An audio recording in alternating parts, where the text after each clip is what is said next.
que nós vamos ler hoje, tá? É um documento que tem por princípio, só para a gente entender aqui, foi escrito nos anos 80 pelo então presidente da Congregação para a Doutrina da Fé, o cardeal Joseph Ratzinger. E ele escreve, então, esse documento chamado Libertais Nuntium, de 84, onde ele, então, vai explicar sobre a teologia da libertação, alguns aspectos sobre a teologia da libertação. E aí eu já fiz essa leitura, óbvio, tem muita coisa boa para ser refletida, há uma discussão aqui profunda, mas como é incrível, né? Como o Ratzinger tinha essa maestria. Um dos maiores teólogos, maiores doutores, que, né, na época aqui, vivos da igreja, da teologia em geral, da filosofia, né? Uma mente privilegiada de muito trabalho, e como ele, ainda assim, conseguia fazer as coisas ficarem simples. É essa a inteligência. Você pegar uma coisa tão complexa, tipo hermenêutica bíblica, e conseguir fazer aquilo ficar de uma maneira onde o afegão médio, o cara mais simples, consegue compreender, e o mais intelectualizado consegue absorver ainda mais conhecimento. Então, é um documento de fácil leitura, mas que a gente não vai, né, lê-lo de ponta a ponta, mas assim a gente vai fazer alguns apontamentos aqui. E o primeiro apontamento que logo de cara já vem, e para quem viu o primeiro vídeo vai entender do que eu estou dizendo, quem não viu deveria vê-lo para depois ver este, né? Porque ali eu faço uma introdução de como surge, de como desenvolve a teologia da libertação e os reflexos disso aqui no Brasil, para depois ver esse vídeo. Mas olha como ele inicia a, o documento. A libertação é, antes de tudo, a principal, antes de tudo, e principalmente, libertação da escravidão radical do pecado. A igreja, ela é libertadora. O Cristo é o Cristo libertador. Só que é um Cristo libertador, primeiramente, do pecado. É para isso que Cristo veio. É para isso que Cristo conviveu conosco. É para isso que Cristo tomou as nossas dores. É para isso que Cristo, é por isso que Cristo sofreu as dores na cruz. É por isso que ele morreu. É por isso que ele ressuscita ao terceiro dia. Se olharmos a trajetória de Cristo e consequentemente da sua igreja, é para isso que ela foi feita, para libertar as pessoas do pecado. Ponto. O resto, o Ratzinger fala isso no documento, é uma consequência. Porque se eu estou libertando pessoas do pecado, e aí eu posso pensar a inveja, o rancor, a amargura, o egoísmo, a ganância, a luxúria. Se eu vou me libertando de todos esses pecados, automaticamente eu e o mundo à minha volta também vai melhorando. Se nós realmente tivéssemos uma busca de uma sociedade que vivesse longe dos pecados e buscasse se assemelhar-se mais a Cristo, nós teríamos uma sociedade melhor. É fato, é dado isso. E aí, justamente por ser dado, a gente vai perceber, né, que o seguinte, a igreja foi feita, então, para a libertação. E aí ele fala logo o seguinte, esta advertência não deve, ou seja, o que ele vai advertir aqui é sobre a análise marxista que a teologia da libertação faz da Sagrada Escritura e, consequentemente, da teologia. É isso. A igreja nunca será contra a preferência, ele usa aqui a opção preferencial pelos pobres. Por quê? Porque a igreja também faz essa preferência. Na verdade, eu diria que a igreja não faz essa preferência A igreja faz a preferência para todos. A igreja é de todos. A igreja é desde do homem mais rico da cidade ao homem mais pobre, mais miserável. A igreja é para todos, porque a salvação é para todos. A mensagem de Cristo é para todos. E a libertação do pecado é para todos, tanto para o milionário quanto para o mais paupérrimo possível. Só que fazer a opção pelos pobres não há nada de errado nisso. Querer ajudar os pobres não há nada de errado nisso, né? Esmola, caridade, assistência, não há nada de errado nisso, pelo contrário. Há uma necessidade urgente de cuidarmos desses problemas de miséria e de injustiça que tem espalhado pelo mundo inteiro. Só que a igreja não tem que fazer disso o primeiro papel. O primeiro papel é levar Cristo. Não, o primeiro papel é levar a mensagem de Deus. Nem só de pão o homem viverá, mas de toda a palavra que sai da sua boca. Ratzinger fala isso em outros documentos, que não são esses. Acho que em alguns livros ele fala isso também. Dizendo, olha, a gente sabe que precisa dar o pão, só que antes do pão, a gente tem que dar a palavra de Deus. Né? A gente tem que levar a palavra de Deus e, se possível, levar o pão. Mas não só levar o pão. Porque senão fica uma igreja terrena, e a igreja não é terrena, ela não tem que ser terrena. Ela não pode se conformar com o mundo.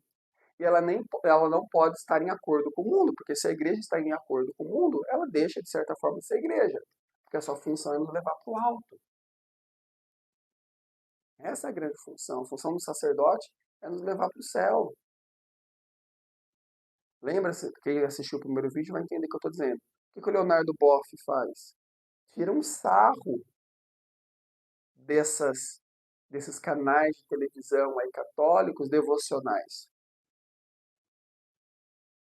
Porque é ingênuo, segundo a palavra de Leonardo Boff, é ingênuo o sacerdote que fica aí defendendo a Eucaristia, que fica aí defendendo o rosário, uma vida penitente, uma vida de caridade. Não, para. Você tem que ser um revolucionário, você tem que partir para as transformações sociais. E aí você descaracteriza a igreja, que tem por primeira função levar o Cristo através da Eucaristia, levar o Santo Rosário, levar a confissão, levar a vida de exemplo dos santos. Então o documento já nos abre essa primeira perspectiva de que, olha, nós temos que nos libertar do pecado. Mas a igreja não esquece do pobre. Talvez seja a maior obra de caridade que existe no mundo, seja a Igreja Católica. A quantidade que ela atende orfanato, que ela atende assistência social, talvez seja uma das maiores do mundo. E aí continua o documento, vamos lá. Ao revelar-lhes sua vocação de filhos de Deus, o Evangelho suscitou no coração dos homens a exigência e a vontade positiva de uma vida fraterna, justa e pacífica, na qual cada pessoa pode encontrar o respeito e as condições de sua autorrealização espiritual e material, que foi o que a gente acabou de falar aqui. Se nós realmente nos colocarmos, né, como filhos de Deus, a fraternidade, a justiça, a paz acontecerá no mundo. É tão simples as coisas, a gente que acaba complicando, né? O escândalo das gritantes desigualdades entre ricos e pobres deve ser sinal de preocupação da igreja.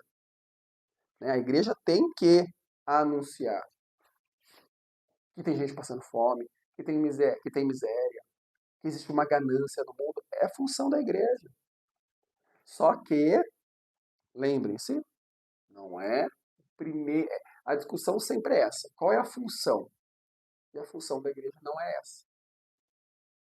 A função da igreja é falar de Cristo. Ponto.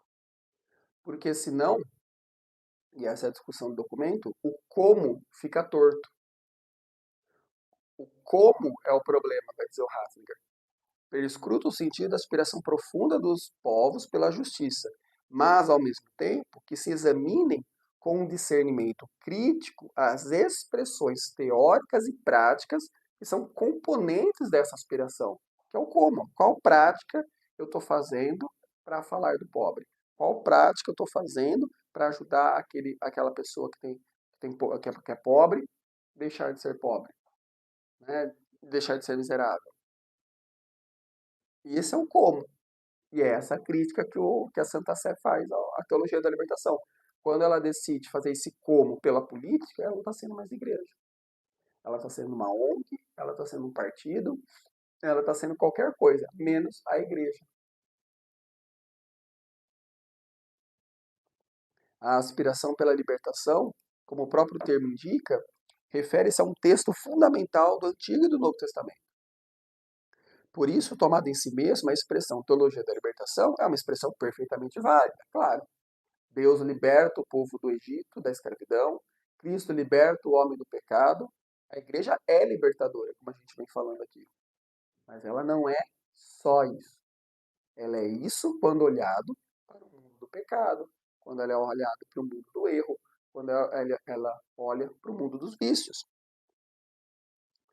A experiência radical da liberdade cristã constitui aqui o primeiro ponto de referência.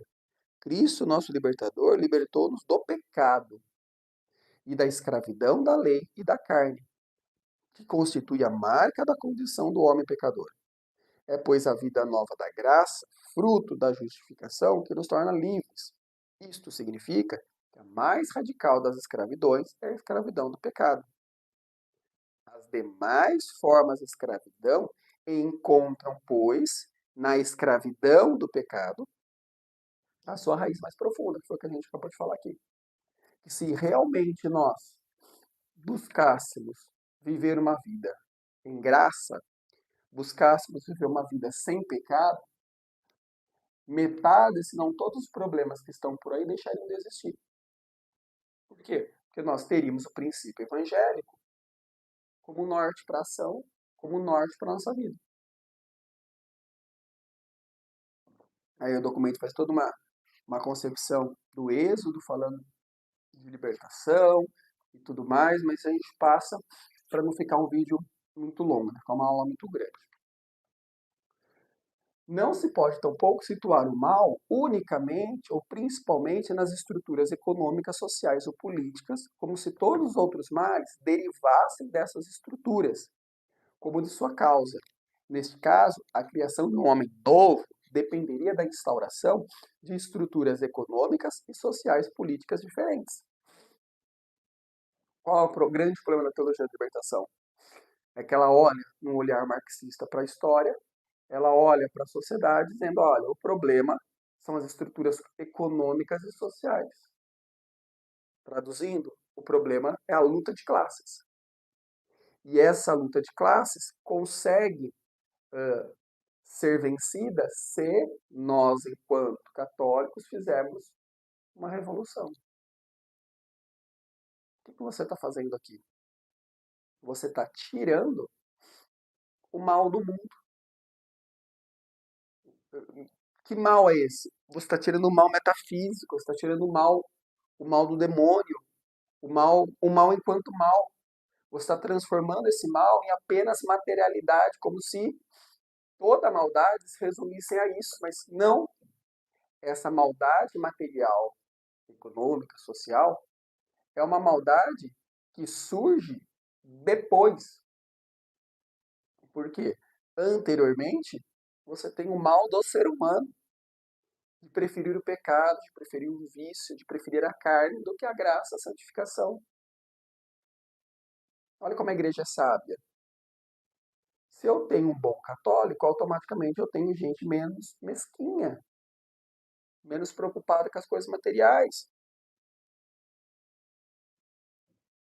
A raiz do mal se encontra, pois, nas pessoas livres e responsáveis, que devem ser convertidas pela graça de Jesus Cristo, para viver e agirem como criaturas novas, no amor ao próximo, na busca eficaz da justiça, do autodomínio e do exercício das virtudes. Está aqui. Essa é a raiz do mal. É na pessoa e não na estrutura.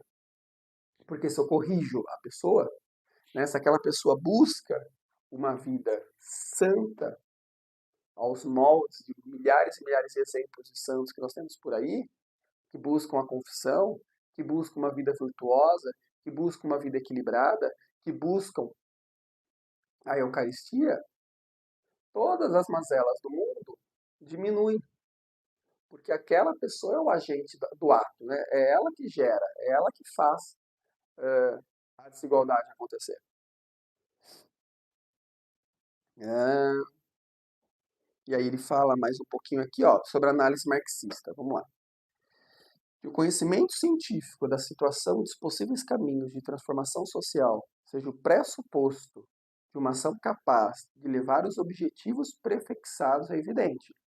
Vai nisto um sinal de seriedade e compromisso. Traduzindo,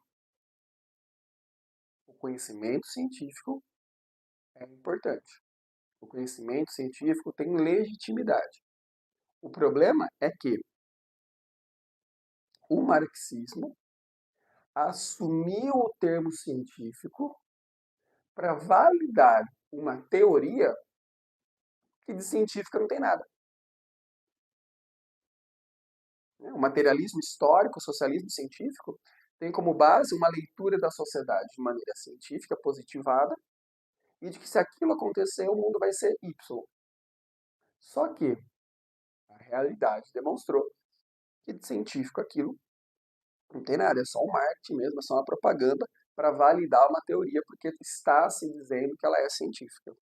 O termo científico, porém, exerce uma fascinação quase mítica. Nem tudo que ostenta a etiqueta de científico o é necessariamente.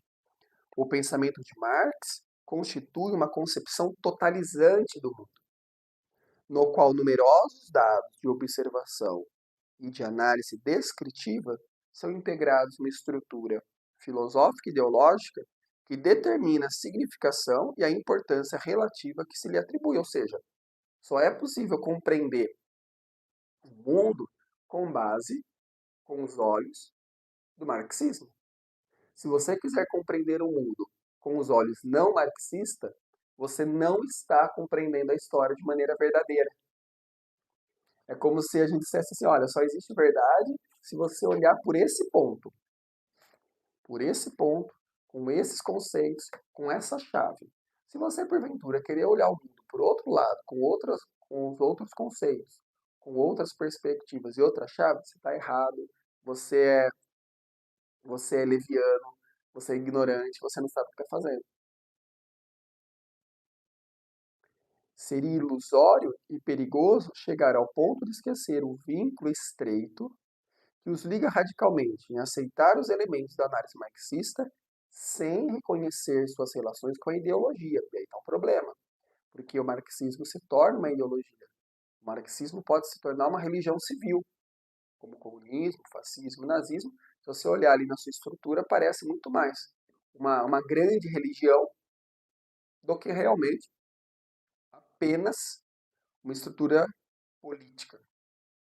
Entrar na prática da luta de classes e de sua interpretação marxista sem tentar perceber o tipo de sociedade totalitária a qual esse processo conduz. Porque aí você cria uma ideia de luta de classe, você está criando, incitando o uso da violência. Se há uma luta, há guerra. Se há guerra, há força.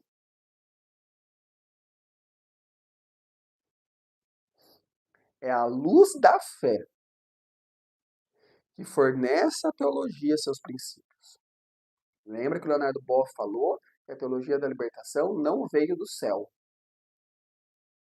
Estranho, né? Já falamos sobre isso. Uma teologia que não vem do céu não é teologia.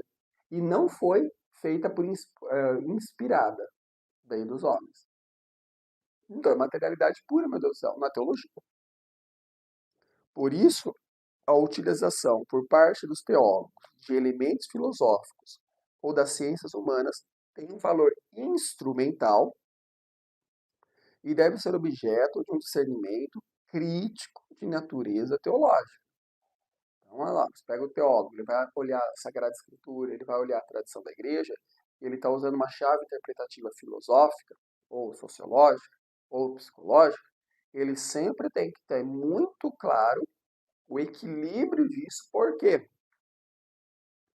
Porque no final da história, o grande critério que um teólogo tem que ter, e aí o Haffler fala, o critério final e decisivo da verdade não pode ser, em última análise, senão um critério teológico, ou seja, um Deus que se revela. e um homem, à luz da fé, pela graça que Deus concede do conhecimento, da inteligência, da racionalidade, compreender esse Deus que se mostra.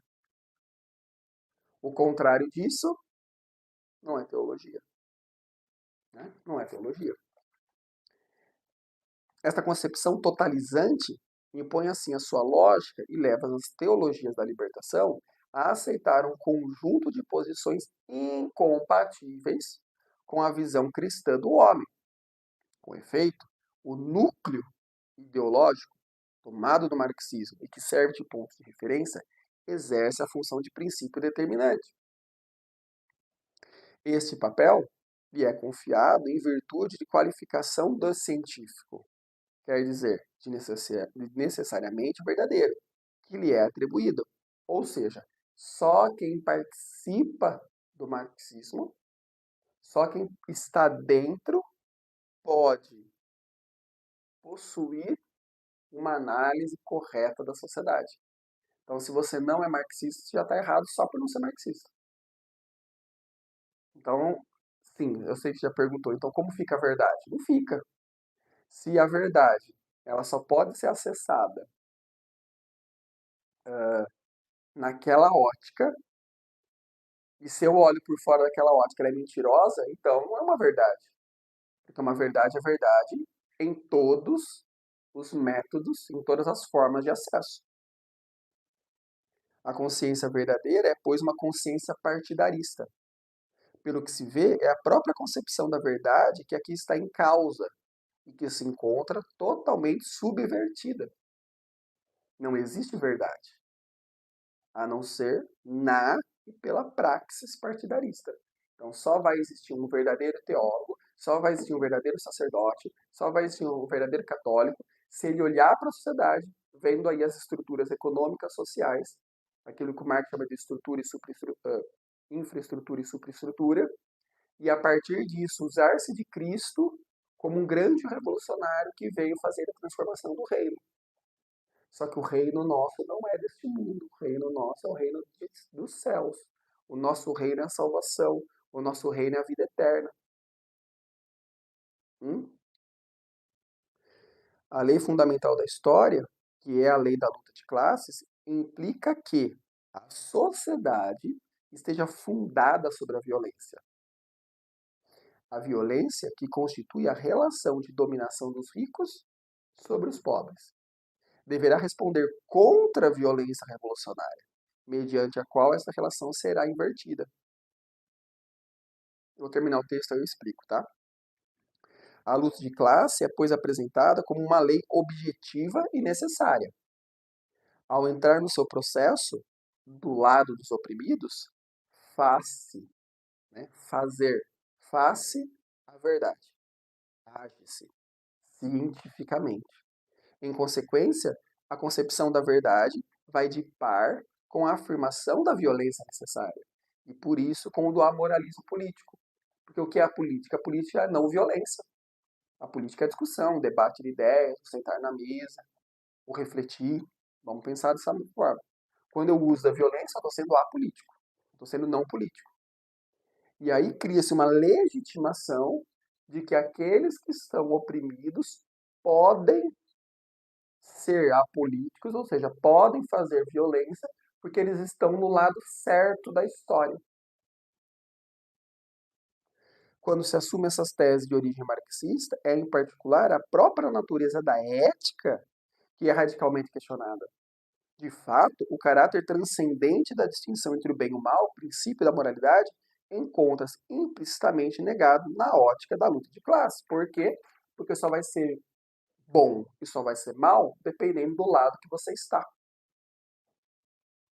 Estamos, pois, diante de um verdadeiro sistema, mesmo quando alguns hesitam em seguir a sua lógica até o fim. Como tal, esse sistema é uma perversão da, ó, até caiu a caneta, uma perversão da mensagem cristã, como esta foi confiada por Deus à igreja.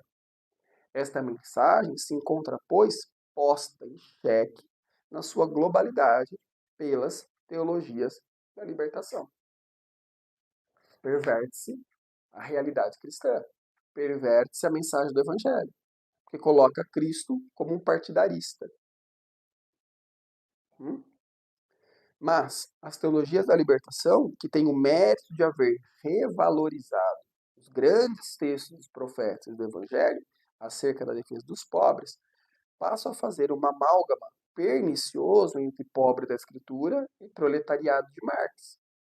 Perverte desse modo o sentido cristão do pobre, o combate pelos direitos dos pobres transforma-se em combate de classe na perspectiva ideológica da luta de classe.